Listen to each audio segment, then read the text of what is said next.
Good evening, everybody. I'm just waiting for students to join, and then we'll start in a moment or two, but welcome.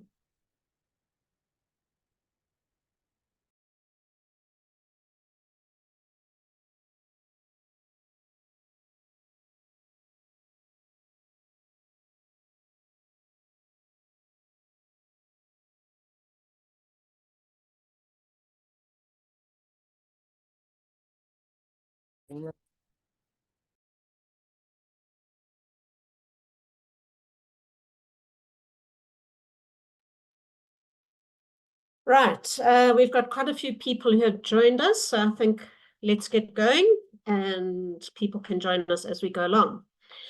So good evening, first year students. My name is Sally Frost. I'm the Public Relations Manager in the College of Agriculture, Engineering and Science at UKZN.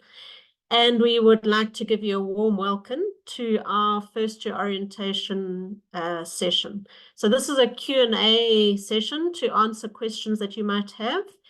There is a chat facility and a Q&A facility on your screen that you'll see. So if you have questions, please post them in the Q&A, and we have a panel of people here who are ready to answer your questions. We'll also be having people live chatting to you. This is more or less a repeat of the orientation we had on Monday and in isiZulu yesterday. So either you listening again or you new, but either way, welcome. Okay, so let's get going. And I'd like to start by asking one of our former students, Cindy Chamane, just to tell us what it's like to be a UKZN student. And Cindy, your tips for success, if you can unmute yourself, please. Okay.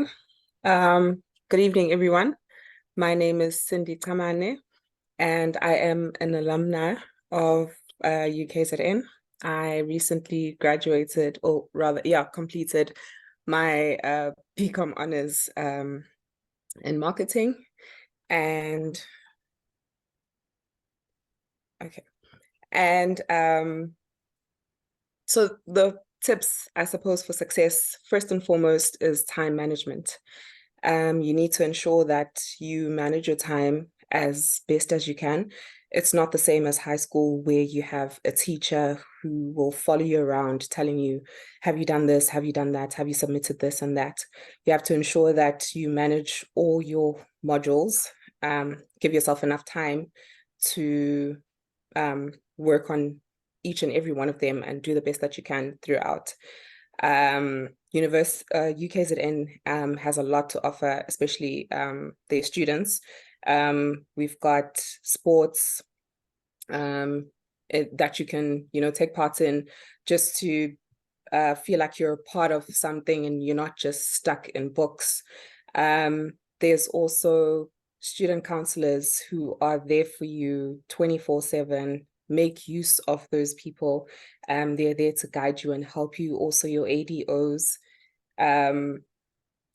Just make the most of your experience as a student and have fun. Yeah. Okay, thanks, Cindy. I'm sure you'd all like to be at Cindy's stage of the game at the end of your degree and working. And if you work hard now, you will get there in 3 years' time. Okay, I just want to share my screen with you now. Where's it? Okay, this is our college orientation page, where any question you might have about your new experience at UKZN, if you don't know how to register, if you don't know about fee clearance, if you don't know about your timetable, this is the place that you must come. There's the address. It's CAES for College of Agriculture, Engineering and Science, / orientation. And I'll just scroll down a bit. On this page, show you what you can see. There's a over here, information desk campus tours. So lectures start on Monday. And on each campus, we will have FYE mentors, and they'll be wearing college shirts, and they'll be by a big bright gazebo, and they're there to help you and to take you on tours if you want and to answer your questions. So look out for them. They're in front of the library at Howard College, also in front of the library at Pietermaritzburg, and in front of the college office at Westfall. Going down here, take the time to look at our orientation videos. There's a video explaining everything you need in English, and that one. And there's a video explaining everything you need in isiZulu. We also have the orientation sessions from last year. If you want to go into detail, we will be loading today's session as well. So I would recommend you look at those videos. Going down, student information. Here are a whole lot of useful links if you're doing agriculture or science degree, or if you're doing an engineering degree. It tells you all sorts of different things, academic monitoring, how to access your timetable, the first year experience. For engineering students, there's an orientation booklet here, which gives you your book lists, who your lecturers are, your timetables, because you have a set curriculum. So look at that. Going down, curriculum advice, student support services, we will tell you more about that. Frequently asked questions, useful links. For example, campus clinics. So every campus has a clinic. If you are sick, you can go there. Treatment is completely free of charge. Any support you need, it is completely confidential. So please make use of that facility. Okay, and then at the bottom, there's contact lists if you need people. They're campus maps if you're getting lost. They're also very good videos of the campuses to show you where everything is. Okay, so please go to this website. So it's CAES.orientation or /orientation. Then the other very important website is our registration page. So if you have not yet registered, start here.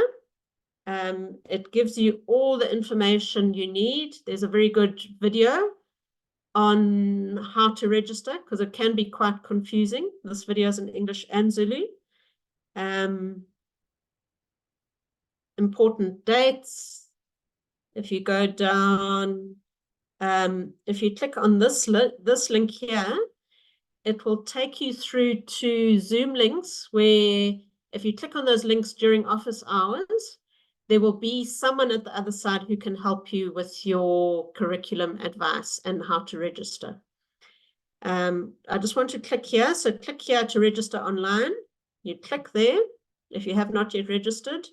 It takes you here. You enter your student number, and it will take you through to the registration page, where there is a step-by-step guide, and it tells you how to register both academically and for residents, which you can only do once you have registered academically. So please visit the registration page, watch the video if you are stuck. Okay. Before you can register, if you are a self-funding student, you will need to pay your fees before you can finish registering. If you are a NSFAS or a bursary student, then you will be cleared for registration. So I'd like, Marsha is from our student funding office. Marsha, if you can unmute yourself and turn on your video and just talk us through the process for funding, especially for NSFAS students and bursary students. Thanks, Marsha. Thank you, Mrs. Frost. Good evening, everybody, and good evening to our first year students. Welcome to our beautiful university. Hopefully, you'll have a good stay with us. My name is Marcia M. Damotse. I'm based in Pietermaritzburg. I'm a financial advisor. I'm going to be brief on the registration clearance parts because we went through on it on Monday. For all our first year funded student by NSFAS, there is no registration fee that they need to pay. Unless you have a bursary, which is maybe you are funded by an external funder, let's say Nedbank. Nedbank will have to contact us directly, send your award letter to the respective advisor. If you're in Pietermaritzburg, the letter will be sent through to me. If you're in Howard, there is Miss Linda Mdunge and Gerald Naika. If you're at Westville, there is Mrs. Mtondolo, and also in Westville, Mr. Mkize. You will send your award letters to them and you'll be cleared. Another thing, the most important thing with our first year's funded students is that we do not charge as advisors for you all to come to our offices for any advice. We do it for free. It's our policy at the university that when we consult with you all, it is for free. Please do not. We've been getting queries over emails and telephones that students have been asked to pay for consultation regarding their NSFAS applications. We do not charge any students. Another second thing, any information that is financially related to a student, we do not share it with any third party. It's between me and you. And that policy, it's by the university regarding regardless that it's your mom or your dad that is calling and asking for your financial records, we do not give that information out unless you give us a written consent, which we'll put under your record in our systems that you have given us a consent that to speak to a third party. Those are the most critical points that I would like to share with you. But going further and for the rest of the year, please do not be ashamed to come to our offices for consultation. It is very important that with your financial statuses, your financial advisor, you talk to us, only us in the university. Other than that, have a beautiful stay and best of luck for 2024. Thank you. Thanks very much, Marsha. For students who are self-funded, just to say in the registration process, they will ask you to pay the deposit.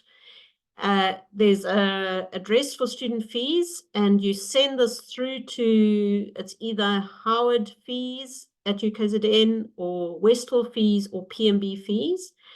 And your registration will be parked until your fees have been cleared.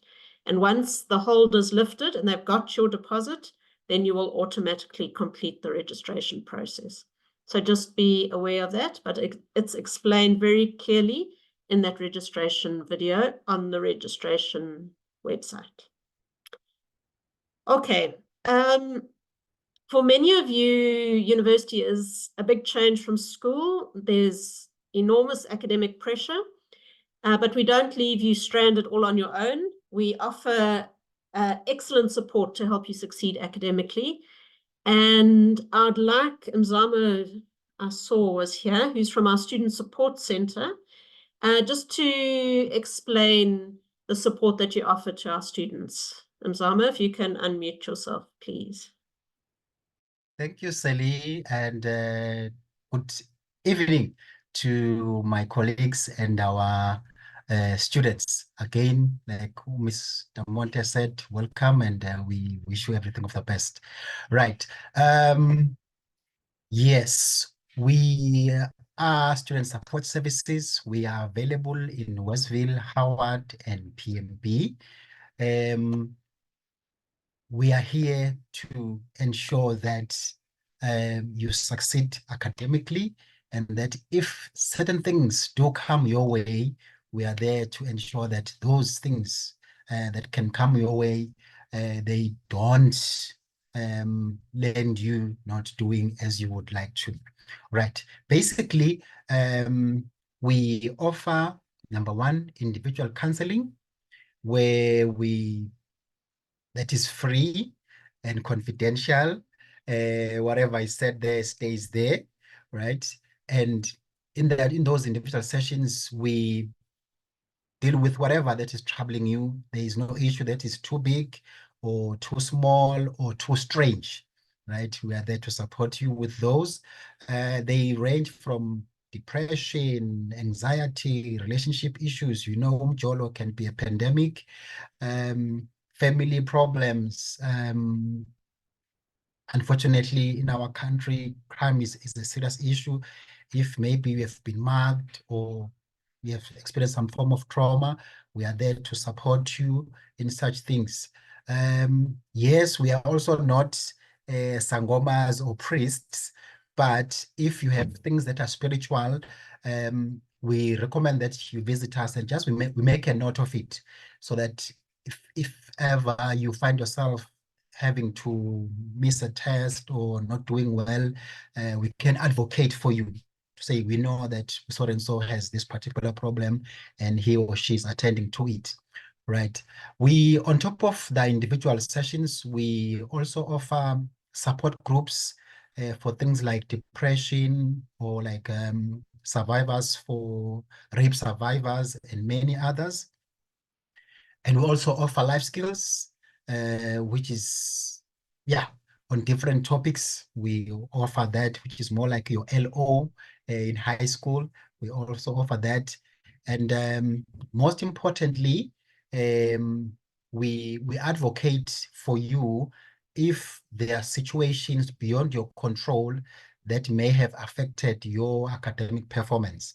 But the condition is you must have seen us for one-on-one support. We cannot advocate for you if we have not seen you before, and you come on the day and you say, I couldn't write a test because we must have seen you before, and we must have known your story, and then we can easily advocate for you if there is a need. We are available online, and you can also come and see us face to face. We have a diverse team of registered psychologists and student development officers and interns. Sally, I tried to type the link the other day, but I could only type it for panelists, and yeah.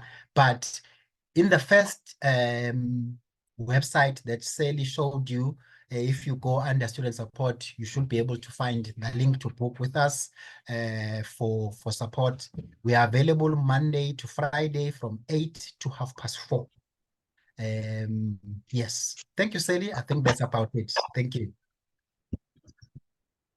Thanks, Mzamo. If you send me the link, I'll post it in the chat for everyone. Okay, thank you so much. I'll type it. Okay. As a university student, you'll find you'll be spending a lot of your time in the library. So we've asked Shoba Haku, who is from Library Services, just to explain a little bit about this to you. So Shoba, if you can talk us through Library Services.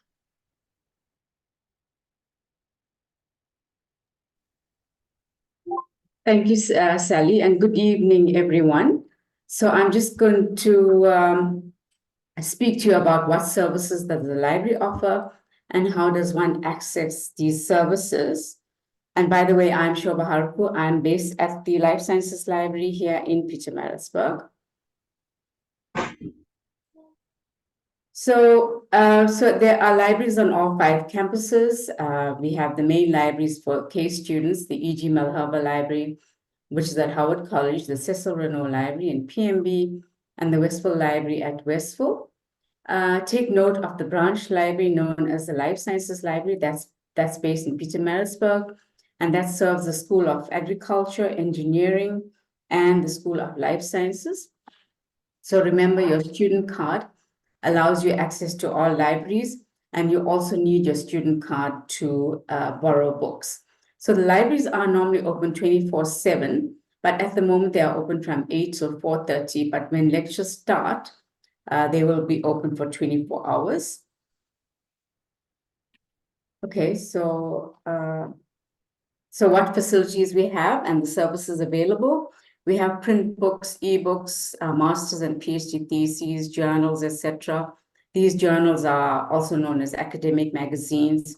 We have databases for subjects. These are a collection of online journals, journal articles, books, theses, etc. We also have an academic reserve section where your lecturer will place your textbooks for you at the library, and you can borrow these books out for 2 hours at a time.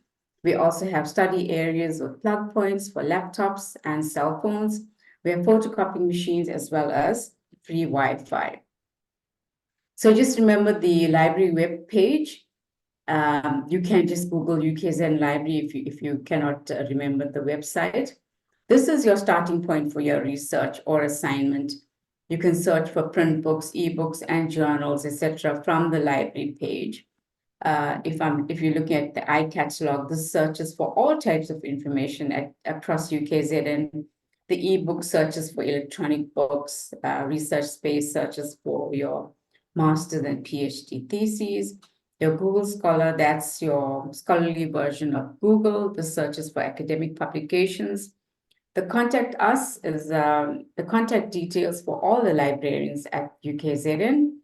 The LibGuides, these are short library guides that tell you basically everything about the library, okay? The Ask Us button, this is if you need to post a question. If you're not sure about anything, then you just pop in your question and one of the librarians will answer that for you. So this is what the LibGuides landing page looks like. We've got like 54 subjects. It's for a subject, for all subjects that actually are available at UKZN. So all you need to do is just click on your relevant subject, and then it'll open up into the subject that you have registered for. You can see for agricultural engineering, we have all the books, the ebooks, the journals that you can use for agricultural engineering. We also have the contact details, the email, and the telephone number for the librarian. So remember, we have subject librarians on all campuses and all the libraries to help you. They deal with the range of subjects. For example, if you're studying geography in PMB, then you have a subject librarian at Cecil Renault and the Life Sciences Library. The subject librarians can also assist you in searching for relevant scholarly literature for assignments, reports, seminars, etc. So it's important to get to know your subject librarian because they work with your lecturer, and they will make your life so much easier. So these are the subject librarians. Remember, you can also contact them by the Contact Us that's available on the library webpage. We also have a circulation desk where you can just go in and ask a question. This is where you borrow and return books. This is your academic reserve sections where you can borrow out your textbooks. Also, we have the intercampus or interlibrary loan section. For example, if you're based in Pietermaritzburg, and if you need a book in Durban, we can obtain that book for you. If you're looking for a journal article from another university library, then we can also do what we call an interlibrary loans request for you. So remember, we're having library training, and it's important for you to attend the library training sessions because this is how you get to know what we have available at the library and what resources you can use for your assignments, your research projects, etc. So all you need to do is, you see this training schedule is available on the library webpage. All you need to do is register for whichever session you're interested in, and then you will get an email with a link to register, okay? So just remember, please attend the library training. It is so important for you. So thank you very much, and we hope that you enjoy your time here at UKZN, and good luck with your studies. Thanks very much, Shoba, for sharing information on second home from home on campus is the library. The next person I'd like to chat to you is Trevor Abrahams about safety on campus. You come to study, but unfortunately, living in the world we do, safety is always an issue, and security. So common sense will get you a long way.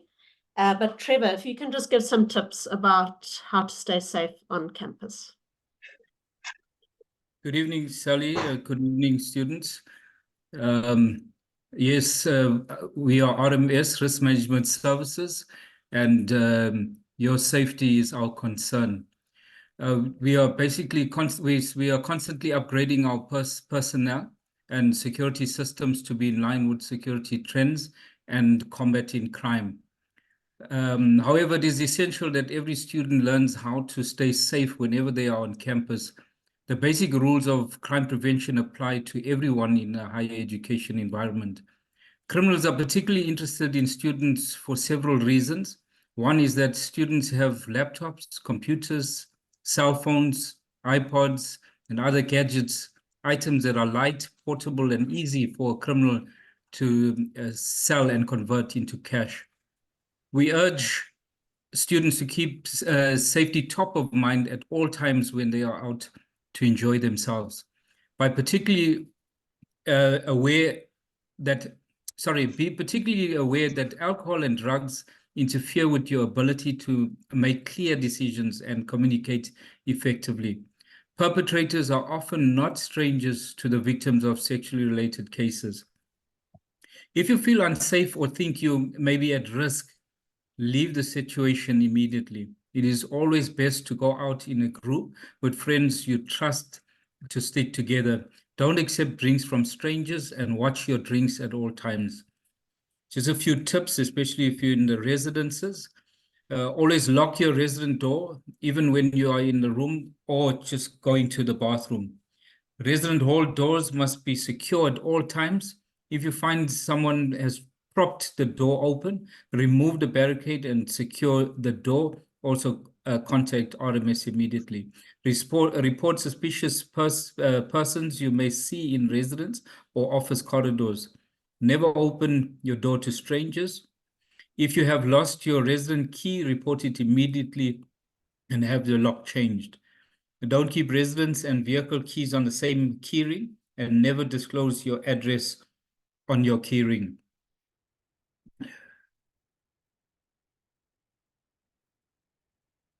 Do not carry your valuables like laptops when going grocery shopping. And do not be fooled by people offering you specials who don't even work in that store. University is such an exciting experience. To ensure your experience is memorable for the right reasons, mix with people who are like-minded about personal safety and who you can rely on in an emergency.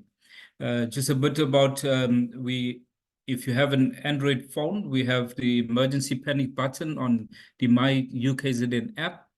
If you press that button, RMS will respond to your emergency. For any emergencies, if you look at the back of your student card, once you have it, all the RMS emergency numbers are there. Thank you, Sally. Thanks, Trevor. And just maybe to add from my side, inevitably at some stage in a university year, we have some form of protest on campus.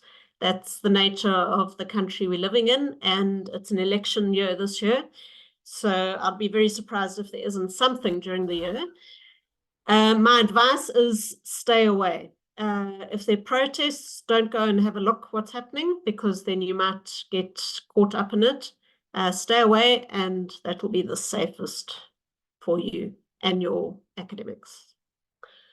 Okay, on to more pleasant topics.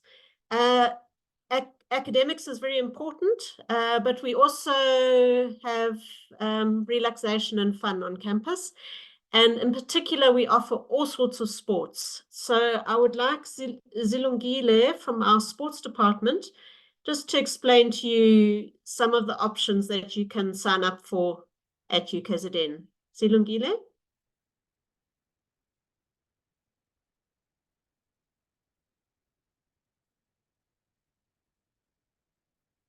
I'm not sure if we've lost her. I can see she's on the panel. Maybe Zilungile, you can just message me when you're ready, and we'll talk about sports. But let's move on then to your academics, which is ultimately why you're here at university. We don't throw you in the deep end with no support. We give a lot of both academic monitoring of your progress and support to ensure that you progress as best you can. So I'd like to call on Ashwin Manival just to talk to us about the academic support and monitoring that is offered. Ashwin, are Okay, you here? good evening, Dr. Frost. Can I ask that we just move on and just give me a few minutes to sort a technical issue out on my side? Is that okay? Yes, that's fine. Thank you. Okay, I see first year experience. Sinatemba, you here? Okay, so let me explain this while Sinatemba turns on her camera and mic. As after COVID, we found that students were really battling with online learning, and so we introduced the first year experience, which is a compulsory module that all first years have to do across the university, whatever degree you do. And because it was so helpful, this has become part of the compulsory modules that you have to do. So I'm going to ask Sinatemba just to talk you through this so you understand what you have to do. Sinatemba, over to you. Thank you very much. Good evening, ladies and gentlemen. My name is Sinatemba Ndlovu. I'm the first year experience coordinator from the College of Agriculture, Engineering and Science. So today I'm going to be speaking about the first year experience program. So those of you who are curious on what the program is, you may have received messages with your login credentials to the first year experience module. So the FYE program is a comprehensive orientation and support program for all first-time entry students at the university. So these students are referred to as F10s. And as of 2024, the BR10 rule has been put in place, which states that every student must complete the program in the first year of their degree in order to graduate after their 3 or 4 year program. So shockingly, we saw that a number of students drop out during their first year of university. And this dropout is not only costly to the state and the institution, but it's also, and very importantly, it's also costly for you as the student and your families. Therefore, the first year experience program was developed to increase student success and retention. And we considered 4 elements. We considered institutional factors, academic factors, psychosocial factors, as well as financial factors. And by combining these factors, we were able to develop a first year experience module. So the first year experience module has 4 units. Unit 1, which is the unit that you currently will be working on in the upcoming few weeks, is on orientation and introduction. So just taking you through university policies, it will help you creating your timetable and getting yourself familiar with the university and your specific campus. Thereafter, you move on to Unit 2, which is on academic skills and development, also focusing on learning styles and understand writing techniques as well. And then Unit 3 is on student wellness and global citizenship and sustainability awareness. And the last unit is Unit 4 on financial literacy. So the first year experience program is facilitated by mentors. We have mentors across all campuses. At Howard campus, we have 20 mentors. Pietermaritzburg, we have 25. And at Westville, there are 35. So please be on the lookout for communication from your mentors, either over WhatsApp or over email, and even over phone call. And they will be inviting you into their WhatsApp group where you guys can have facilitated discussions, and they'll assist you with completing the first year experience module. So peer mentorship is recognized as an effective strategy for combating the challenges that are faced by you guys as first year students. Through this model, first year students can gain insights and advice from peers who have successfully navigated similar challenges. So the approach that we have embarked on not only helps is not only related to academic matters, but it also aids with social integration and adapting to the new university environment. So we have a group of mentors We have a group of mentors and they'll be in contact with you, as I said, and they will schedule weekly sessions with you and maintain regular communication. And then there'll be a WhatsApp group for you guys to have smooth communication, and they'll help you to work through the content and complete each of your FY units, as well as troubleshoot with you any challenges you may have with either the unit itself, or even with directing you to academic advising, student support services, as well as assisting you getting through campus. So the module is hosted on a website that can be found on this website, and you'll be assigned a mentor who will guide you through the process of accessing the website. You would have already received an email with your login credentials. Please follow that email very carefully. The email address that the email would have been sent to is the email that you used on your CEO application. So this is Unit 1. There's 10 topics under Unit 1, and you need to complete all these topics 100%, then move on to Unit 2 and Unit 3 accordingly. If you're having a challenge with needing a mentor, or you need to verify someone who has contacted you either through WhatsApp or email, please do not hesitate to contact us. You can contact our administrator, Ms. Tembelihle Mtshali. That's her email address there. And there's also a group of campus coordinators. We have myself, Snetemba Ndlovu in Pietermaritzburg. We have Mr. Mandla Nkosi Kumalo at Howard, and we have Ngobile Motsumane at Westville campus. Thank you. Thanks very much, Sneh. While we're talking compulsory modules that are non-credit bearing, I'd also just like to bring to your attention that all first-year students from this year have to do the new Social Justice and Citizenship module, CSJ module. You don't have to do it in first year. You can do it in first year, but you do have to do it before you finish your degree if you want to graduate.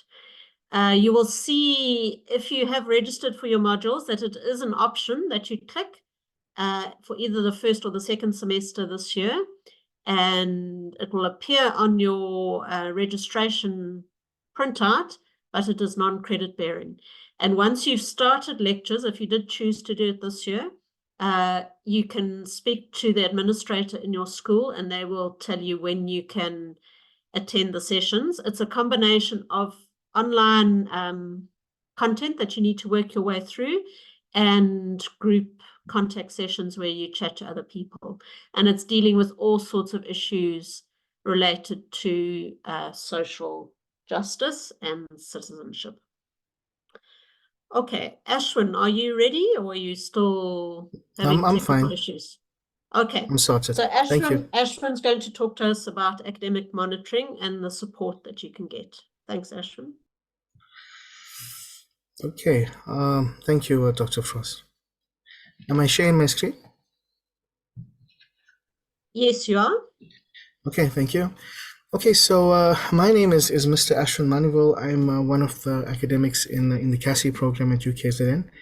Today I'm presenting a section on academic monitoring and support. It was supposed to be presented by Dr. Dola Vagi, so everything you see here, you would have also seen from her on Monday, if you go to the website and you look at that information. So first of all, what is academic monitoring and support? So academic monitoring has to do with us at the university monitoring students and their academic performance throughout their sort of academic journey. We have to identify underperforming students early so that we can offer them the necessary support that they need. And if a student is found in a position where they are underperforming, when performance is tracked, these students are sort of, the support becomes compulsory to them, and so they have to attend. There are two types of academic monitoring. So there's the intra-module level and there's the inter-module level. The intra-module level happens after tests. When you come to university and you write your first test and you're going to enjoy your first test, okay?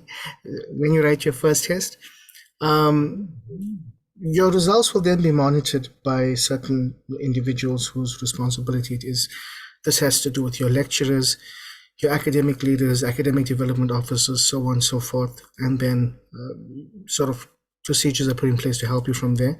But there's also inter-module level. So this takes place at the end of each semester. So at the end of a semester, those people again, that academic panel will sit and they will look at your exam results. So at the end of a semester, in school you used to do a whole year. At university you do semesters, so you do the first 6 months, second 6 months. And so at the end of the first semester, they will sit down, they will look at your performance. And then this brings us to the robot system. So what will happen at the end of every semester is this academic panel will sit with your results. They will sort of weigh out your results in terms of how many credits you've achieved in the semester, how many credits you've accumulated to date, and then students will be given what we call term decisions. At least term decisions, I don't want to go into them too much because this is your orientation, but essentially students will fall into different color-coded categories. We call it the robot system. You get students who do outstanding, okay? If you get 75% average and above, you get a dean's commendation, you go into blue. If you stay within the green, greater than 75%, then you will be on the green, you have good academic standing. If you fall below 75% of sort of normal credit load accumulation for that semester, you will be at risk. I'm talking about your progression. And then we have something called a minimum progression requirement. If you fall below that, you become underperforming. And finally, if you will receive a warning, be on probation if you fall below the minimum progression requirement, receive 1 probation. And then if you fail that probation, you will be asked to appeal, to come back, and every student is given 1 appeal. And if you exhaust that appeal and if you fail probation again, then you're excluded for a certain amount of time from the university. You'll have to go out and you'll have to sort of fulfill certain academic rehabilitation and then return and come back and try and finish the degree. But of course, we don't really want to get you there. That's the whole point of support. And so at the end of the semester, at the end of every semester, your academic panel will sit with this diagram. It's a bit complicated. It's a flowchart, it's an algorithm. It has a lot of if-then statements within it. But at the start of every semester, depending on what color code you enter as, so you will enter in as green from the start, your results and your accumulated results over time will go through this algorithm, and then you'll end up with a term decision. Your academic leader will end up with a term decision for you at the end. And so what I want to do is I want to go through the academic support at UKZN. Okay, so we know that the transition from school to university is difficult, and academic support is helpful, it's useful, and it's needed. And straight from the start, I would like to encourage all our students to attend these sort of academic structures.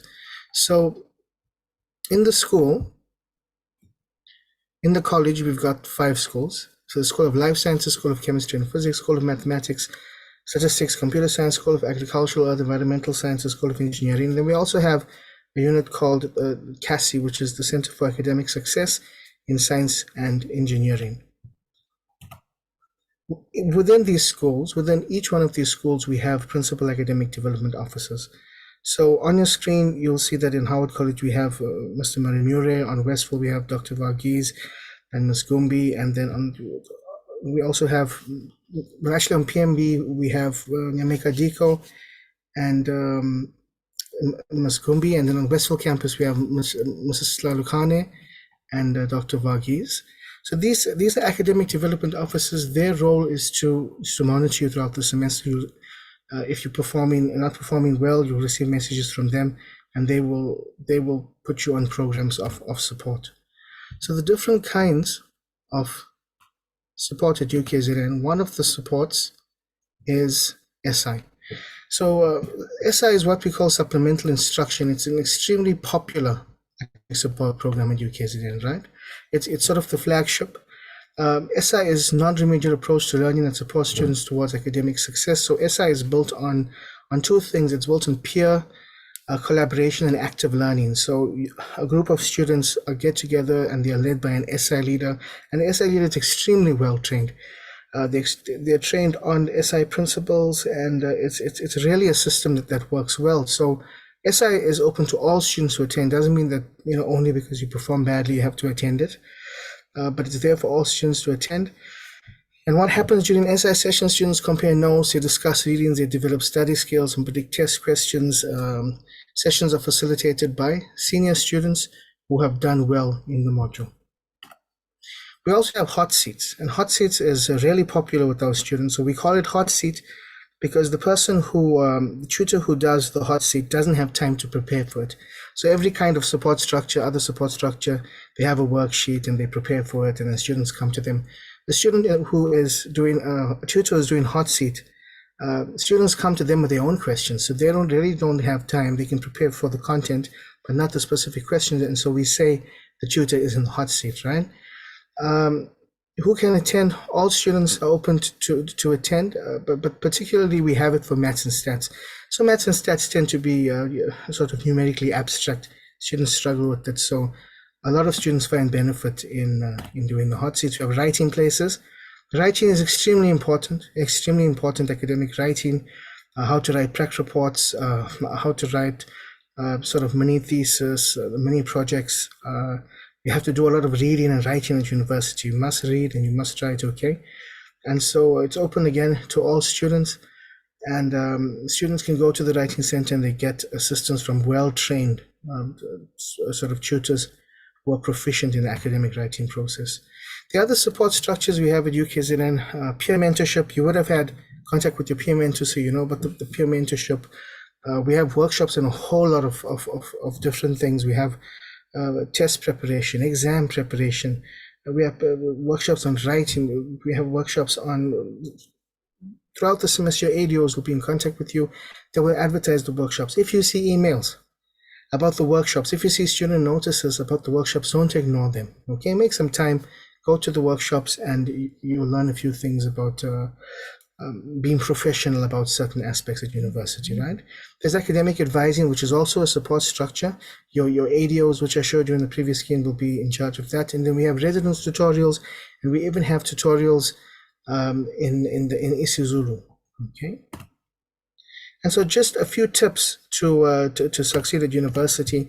The first one is manage your time. This is extremely important, right? Manage your time. You do not want to fall behind at university.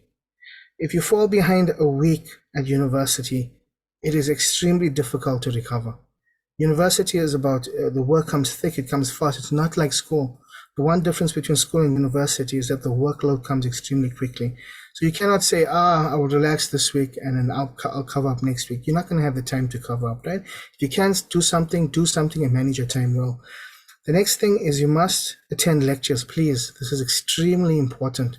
It is a global sort of phenomenon now where students tend to not attend lectures.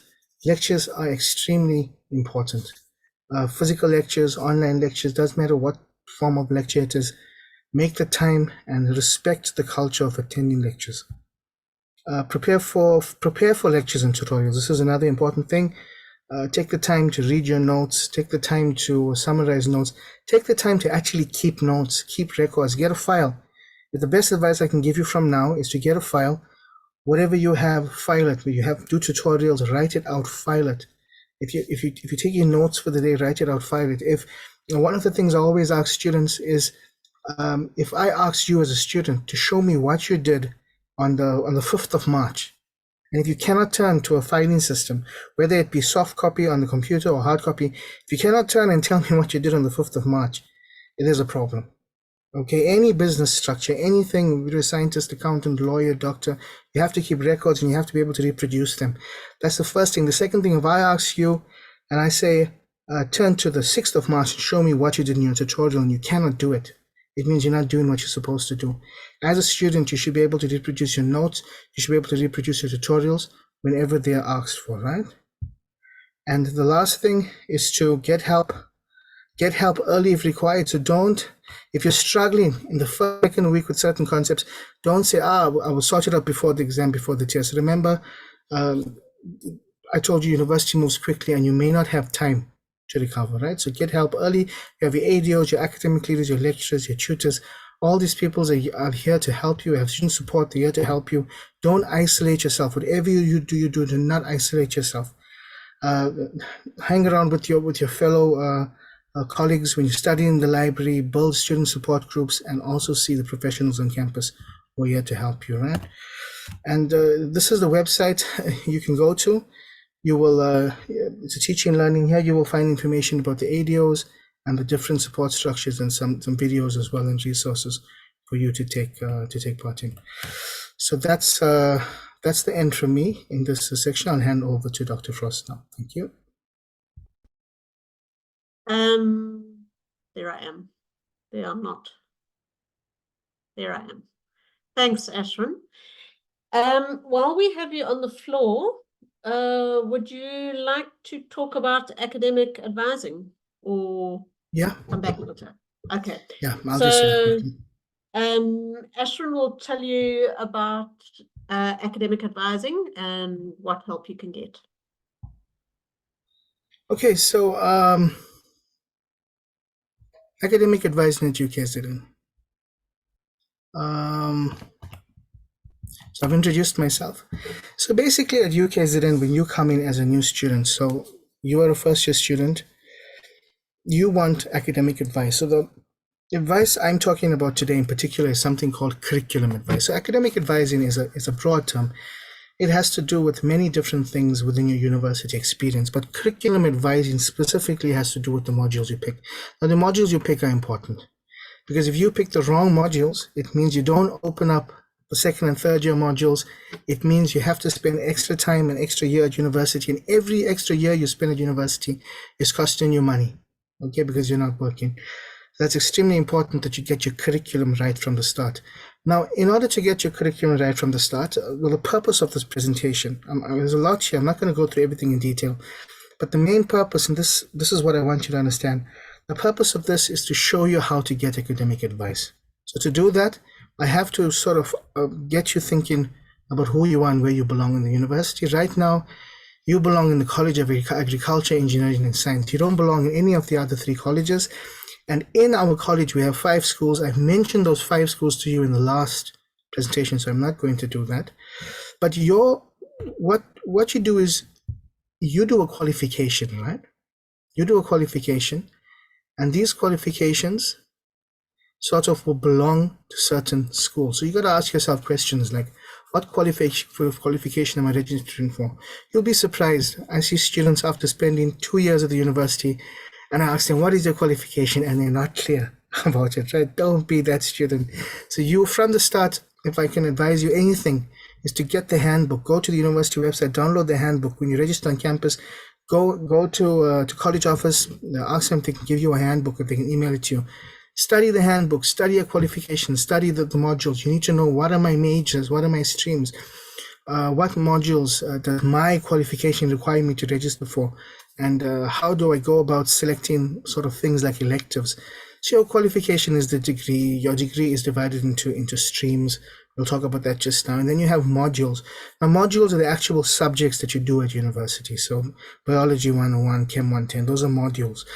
And then these modules and the majors belong to schools, and there are 5 schools, and I've explained those schools to you.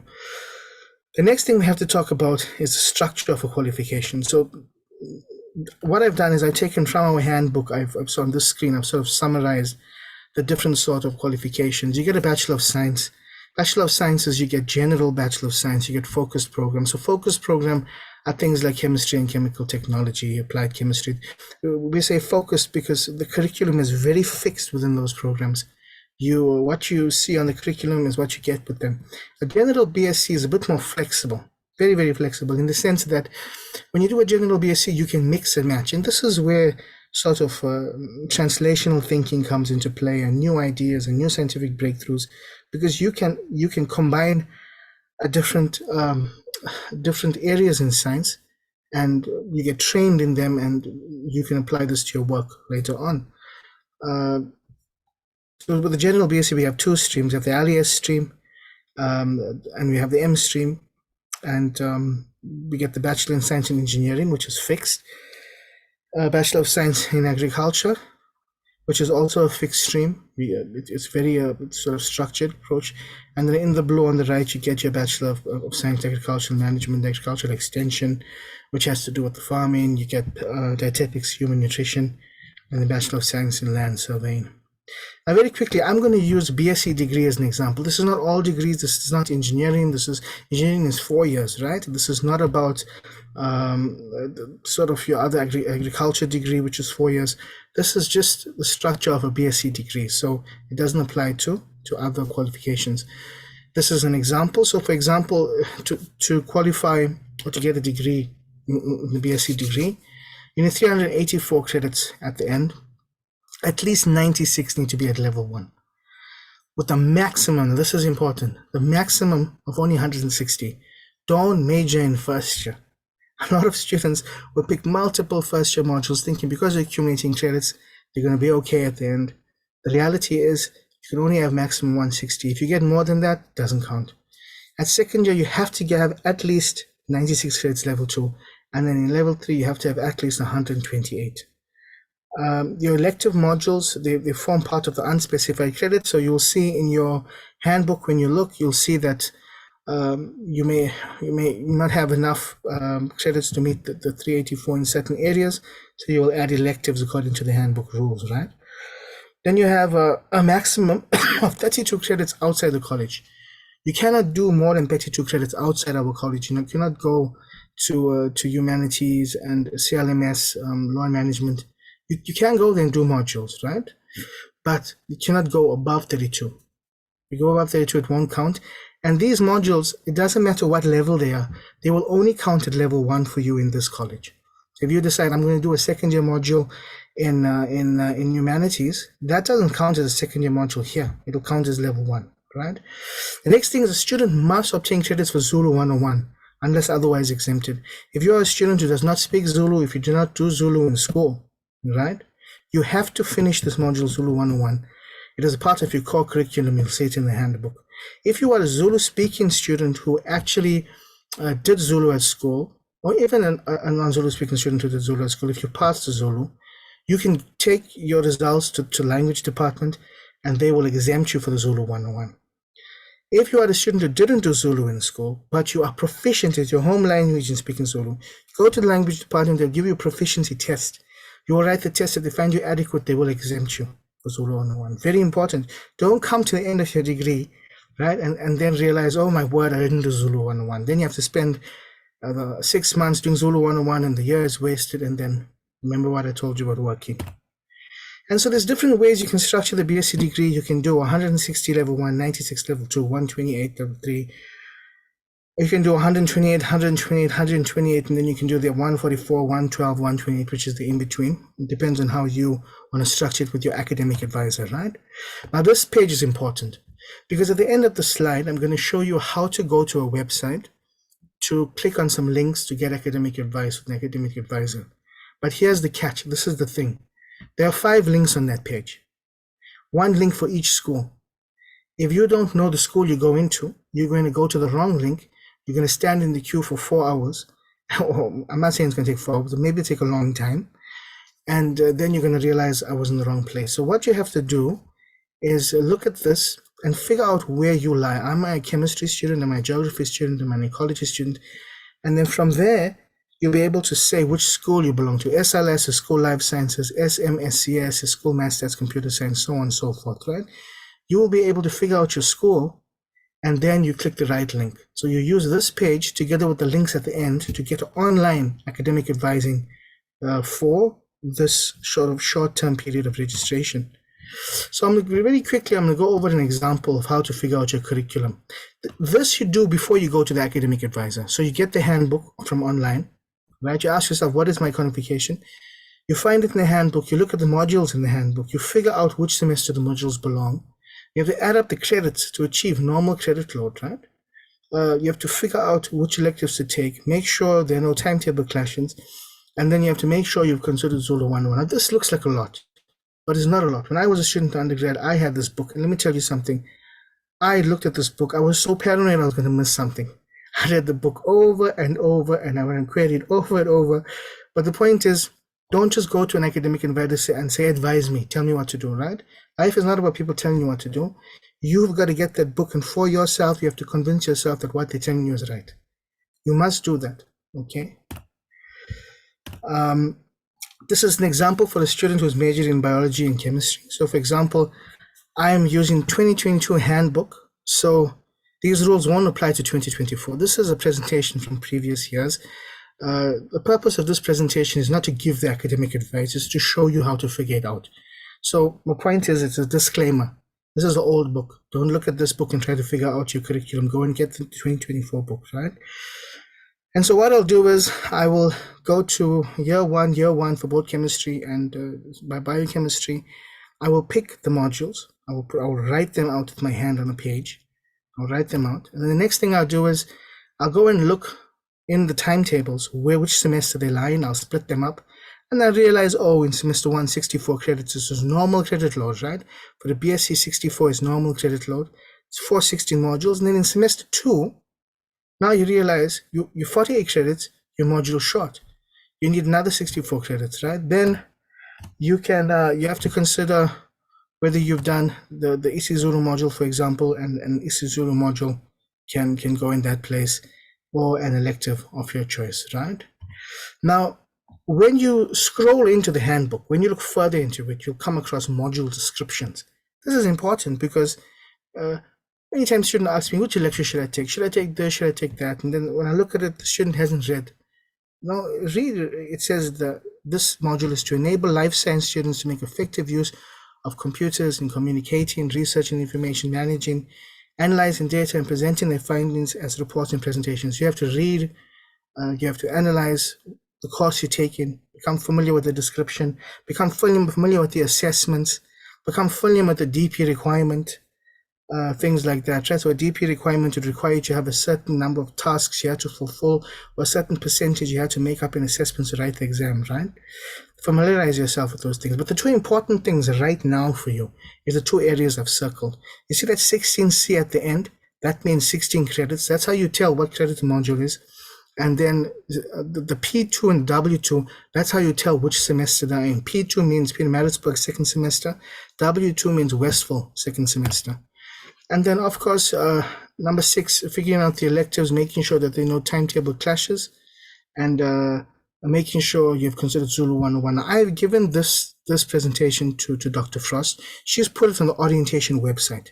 What you can do is go and download this presentation from that website, right? This presentation I'm using right now. Play the presentation on your computer, and then click this link. See at the bottom how to access and use a timetable. Click that link.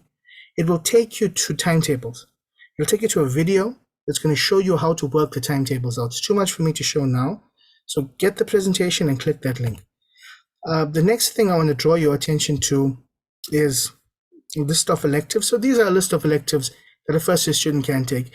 Note that in some situations, students cannot take certain modules. For example, students can take nutrition 114 as an elective, but they cannot take nutrition 124 and FSC 120 because that's for a different qualification in nutrition, right? Also, very important at the bottom of ring something. Credit may not be obtained for both compound 06 and compound 100. This is important. This is not only for comp. There are many modules that will cross over with other modules, and you cannot, because they have so much in common with each other, you cannot get credits for both of them. So before you register a module, beware and make sure that there is no restriction in you doing both those modules in the handbook. Because again, what will happen at the end when you come to your degree, when the audit is being done for you to be degree complete, somebody's going to pick it up and you're going to have to do an extra year, right? And the next thing is BSc 4 students. Yours is really simple for this first year. You register biology 195, chem 195, math 195, physics 195, and the 2 ESCOM modules in first and second semester. And so how to receive academic advising for registration. This is the link. Again, download this presentation. You can either click this or you can copy and paste it into your browser. But they're virtual meetings where academics and students can sit and they can talk about their curriculum and they can explain to you what you're doing and make choices intelligently. Use this link to go to those meetings. Use that page I showed you with the schools to figure out which school you should click. And again, I'm putting up the pictures and the information of the ADOs. These are academic development officers. These guys are extremely competent in the area of academic advising. They do general advising, and they also assist with curriculum advising with the collaboration with their academic leaders and academics in the school, right? So at the bottom again, there's a link where you can find it's the same link that was in the previous presentation, and right now that's all from me. I'll hand over to Dr. Frost. Thank you. Thanks very much, Ashwin. I know this is an awful lot of information to assimilate in one sitting. So please, to reiterate, everything is on the orientation page. So if you don't know the address, just Google CAES, C-A-E-S, for Agriculture, Engineering and Science, orientation. It will take you there, and scroll up and down and everything is there. Okay, to get back to the fun stuff, Zilungile is now here from sports. Zilungile, are you connected? Yes, I'm connected, and good evening to everyone. My name is Zilungile, as mentioned by Doctor. I'm going to take you through the sports department. We have a variety of sports. I'm trying to share on my side a document. Okay, yes, there were. Doctor, can you share from your side? Okay, just keep talking and give me a moment and I'll share. Okay. Our sports is we do have our sports in all our 5 campuses, but medical school and Howard share the same facilities, and they also share the same venues in terms of administration for sport. So our administration is situated in all our 4 campuses, which is Edgewood, Howard, Westville, and Pietermaritzburg campus. In Westville, they are situated at the Sports Center, and Howard, they're situated at the Sports Union building. Edgewood, they are situated at the hall, and also in PMB, they're in this Golf Road campus. So take time, and encourage you to go and visit the sports department, where you will see the variety of sports that are offered. We do have staff members that are there, are dedicated and working hard to ensure that you get all your needs that you would like to engage on. So when it comes to sports, we do have the administration, which is the sports union, the sports officers, and also the sports attendants that are situated at the facilities. Where to find us, I've gone through that. Those are the contact numbers and the emails in all our facilities. And then our facilities, we do have our swimming pools in all our campuses. We do have Olympic-sized swimming pools that are available at for free for all our students, but you need to activate and sign up an indemnity. And ensure that whenever you are swimming, there is a lifeguard in the area that is available to help you at all times, regardless if you're a professional swimmer or not, because at times accidents do happen and we need you to be assisted whenever there is a need. And also we do have our gyms that have been renovated. The Howard College gym has been renovated and it's open. Pietermaritzburg gym will open in March, the 1st of March. It's also being renovated as we speak. So those gyms are available to students only, not staff members, but it's only for students, and you pay about a fee of about 600 Rand per year. So we also have our squash courts, we have our soccer fields, the rugby fields, cricket, and our sports centers that also are multi-coded facilities for all our sporting codes. So basically with sports, we start from aerobics, athletics, and all the way down to the water sports. So we do have all the racket sports, we do have all the water sports, even bodybuilding and dance are also part of the package that we offer at UKZN. So UKZN sports participate at all levels, being at a recreational level, socially, and also we do offer residence leagues, and we also offer swimming lessons for free to those students that cannot swim. And this is a lifetime skill that we encourage all the students to take part in, and ensure that at all times you do adhere to the time slots that are there for the swimming lessons. So why sports at UKZN? You as an engineering or as agriculture or engineering agriculture student, we encourage you because we have a lot of work to do. Your academic schedule is very packed, and we encourage you to participate in sports so that you can relieve stress, and you can also ensure that you socialize with other students. We say a healthy mind, a healthy body. You can only get that by making sure that you balance your life as a student on campus, but ensuring that you also do manage your time effectively and efficiently, because you are here to ensure that you get your degree at the end of the day. So don't overdo it, but we are saying go and participate and make sure that you learn something new at the varsity, even if you haven't been a sport fanatic before. But we encourage you, just go and learn something new. We've got coaches that are there to assist you. Either you a beginner or you are competitive, we also offer services for coaches to assist you at all levels. So our coaches are highly qualified, and it's easy for you to become a member. You just go to the sports union building, and at the sports union, you produce your valid student card. When you say valid, it means you have already registered for 2024. Then only then you can become a member of any of our sporting codes. So once your card is activated, and then you are then at liberty to use the facilities, but the coaches are only available in the afternoons. So ensure that you get the times and you leave your contact details with the sports union so that they add you to the group where you belong. If you are a netball player, they'll add you to the netball group, so that you can get all the details of when and how the cancellations, when there's it's a rainy day or it's a very cold day. So ensure that you are clued up and you know what's happening with your sporting code of your choice. And then at UKZN, we participate at all levels. We participate in the USA Games, where it's all the universities that are participating, and most of our students have done very well in the past few years.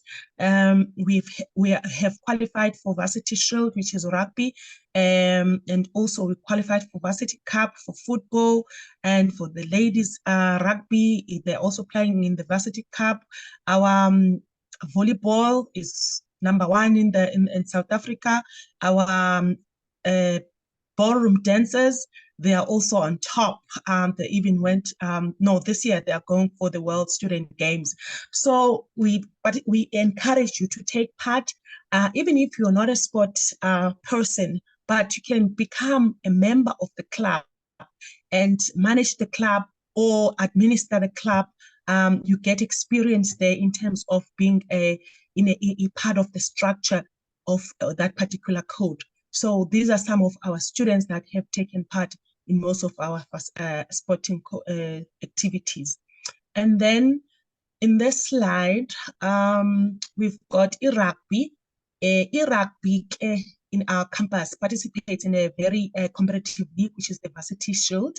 They compete with other institutions. There's Varsity Cup and Varsity Shield. Varsity Shield is the competition where we take part, and look out for the dates up there in the screen. There's the 8th, and that date for the 8th is no more Peter Boysen, but it's Howard. And then 15th Howard, 22 Howard, and then the 12th will only be Peter Boysen. And we encourage you to go and distress, make friends, and have fun at UKZN. And once again, welcome. Thank you. Thanks very much, Silungile. So if you don't know where sports admin is on the campuses, remember all information is on our orientation page, right at the bottom on campus maps. You can go there and find where the sports admin is. And this slideshow is also on the, sorry, there we go, on our orientation page. Okay. I see that Antoinette is here. Antoinette is the coordinator of the Social Justice and Citizenship module, and she just wanted to tell you a little bit more about the module. So Antoinette, over to you. Good evening, everyone. Thank you, Sally. Just briefly, a little bit of information about the Critical Social Justice and Citizenship module. It's a compulsory, non-credit bearing module, which has been introduced from this year throughout the whole of the university, regardless of what degree students are taking. As it is compulsory, first-year students across the whole of the university will need to register in either their first, second, or third year of their undergraduate degree. So depending on their workloads, as long as it's before you complete your degree. It will also be offered in both semesters 1 and 2, so giving students a lot more options as to how they can fit this into their academic timetable. So the module itself looks at a range of social injustices and social issues, including race and culture and gender-based violence, xenophobia, homophobia, disability, class differences, etc.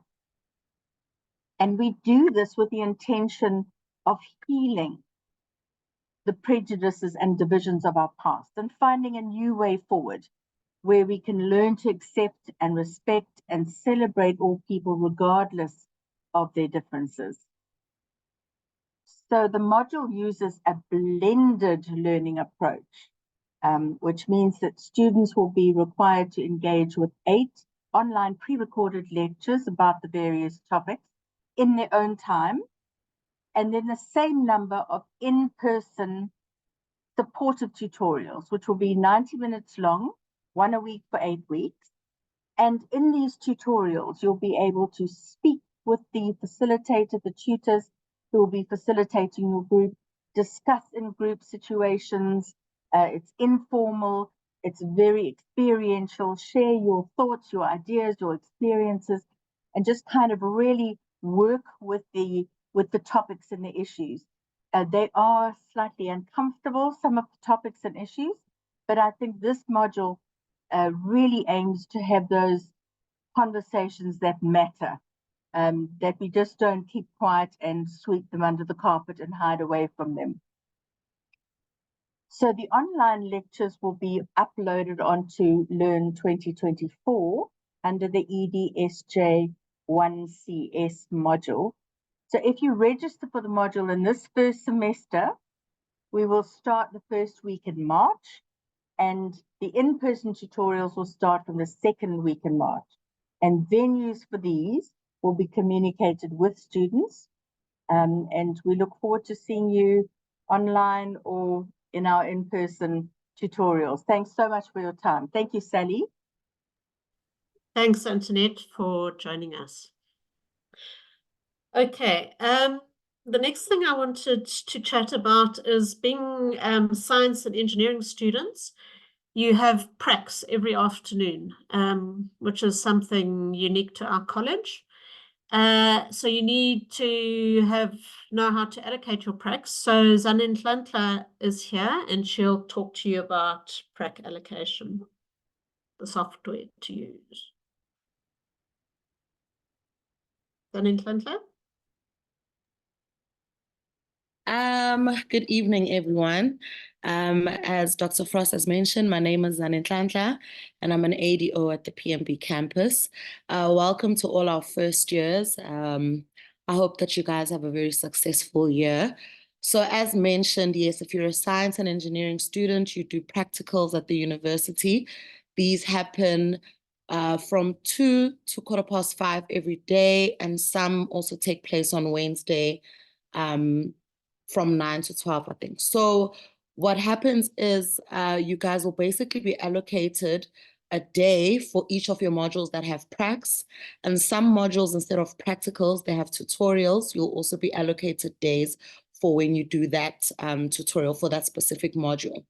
If you do experience a clash where you find you've got 2 pracs, you've been assigned to 2 pracs for 2 modules in one day, you just need to contact both of the schools and they will assist you in sorting out that clash.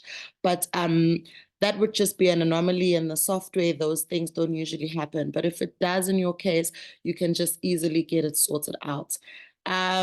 Pracs are compulsory, tutorials are compulsory, so you need to make sure that you try not to miss them at all, as they do count towards your duly performed requirements in order for you to write an exam. If you do miss a tutorial or a practical, you need to submit proof of why you missed it. So for instance, if you were sick, you would need to provide a doctor's note. If maybe you had to miss the prac due to a family commitment, such as a funeral, you'd have to submit perhaps a death certificate of the family member that passed away.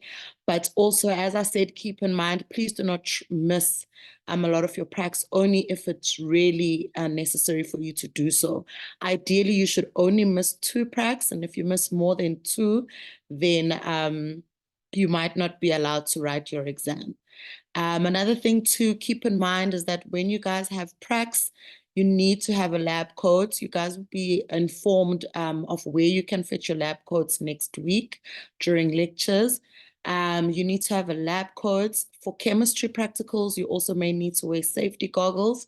If you are someone who wears reading glasses or spectacles, then you don't need to wear your safety goggles. But if you don't wear glasses, then you need your safety goggles.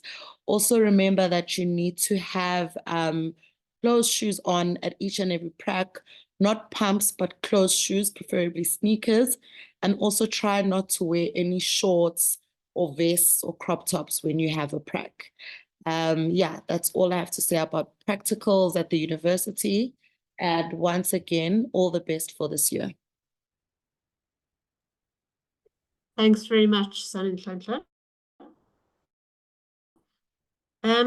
I've just been looking at the Q&A in the chat, and there are 2 issues I just want to talk to you about.